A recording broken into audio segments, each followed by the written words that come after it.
Alright, I've been wanting to do a quick video to kind of show you all the different modes that you get when you switch, all the different screens you get when you switch the modes.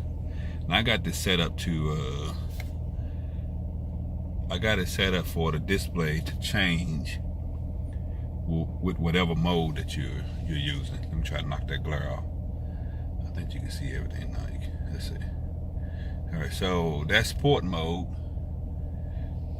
And when you go to, I'm going to start with sport. The next mode is track. And see how the display switches to more of a digital display. Park and brake on.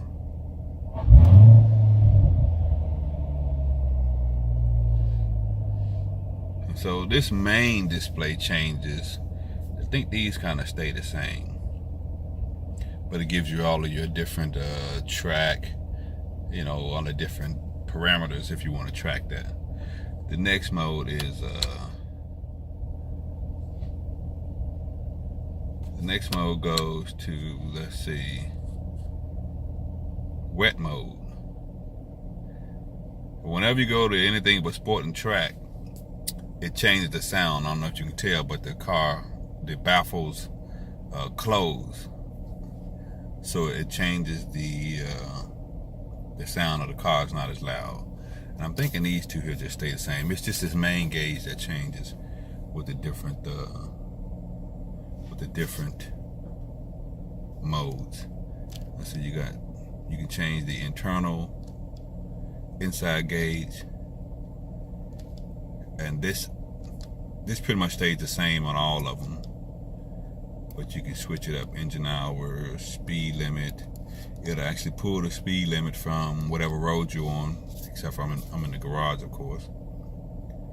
And I haven't quite figured out what this little thing is yet, but I'm gonna have to read the book on it.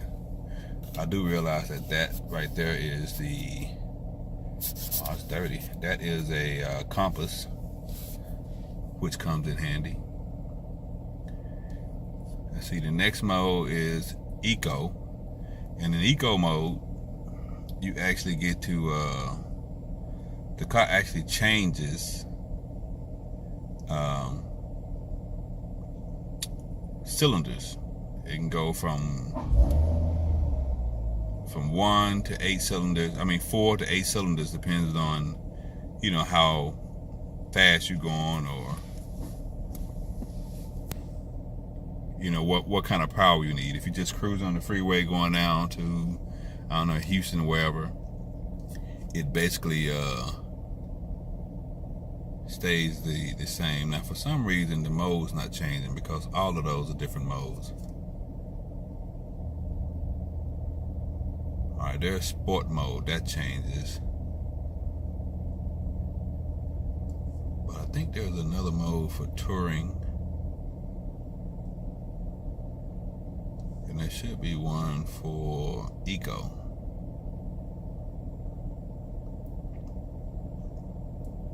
But the eco mode would normally, I'm not sure why it's not changing. Maybe it's because it's not moving. But you would have I think I just got to change it here. It has a gauge that shows you the cylinders there. There it is. See, it goes from 1 to 8.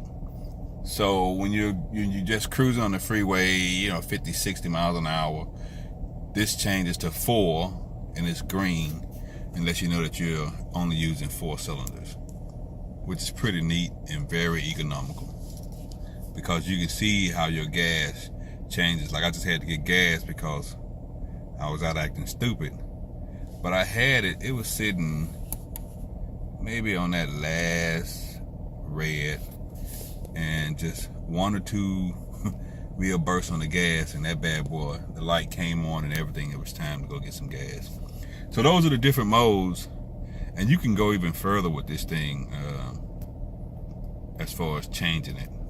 So it looks like touring, eco, and wet keep the same gauges.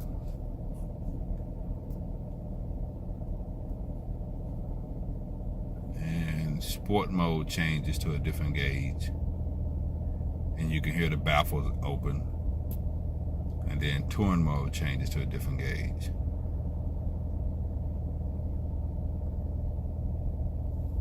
And you also, I don't know if you can see there's a hood display. I don't think you can see it. Oh yeah, there it is. There's a hood right there.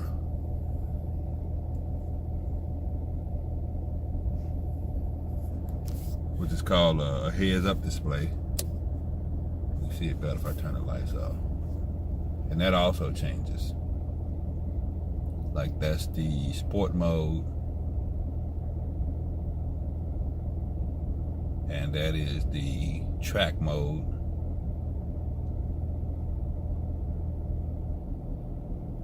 And that's for wet weather driving.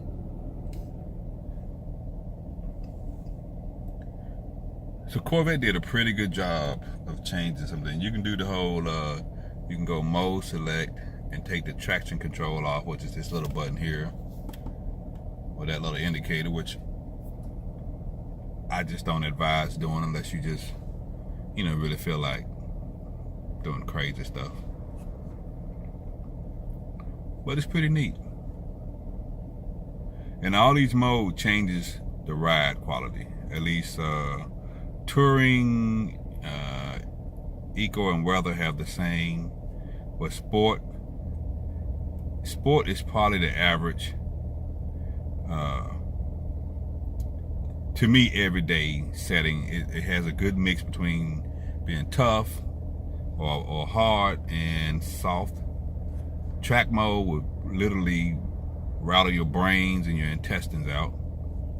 And then touring mode is like riding on a 540 BMW. I know because I had one. And that's pretty much it. That's a pretty good deal as far as all the different technology that they put in the Corvettes. And over here you can change some things too about the sound. I just haven't got into that. Like I can make it where it's always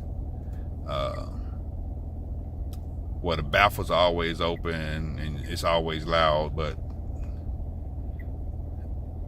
I don't think I want to do all that.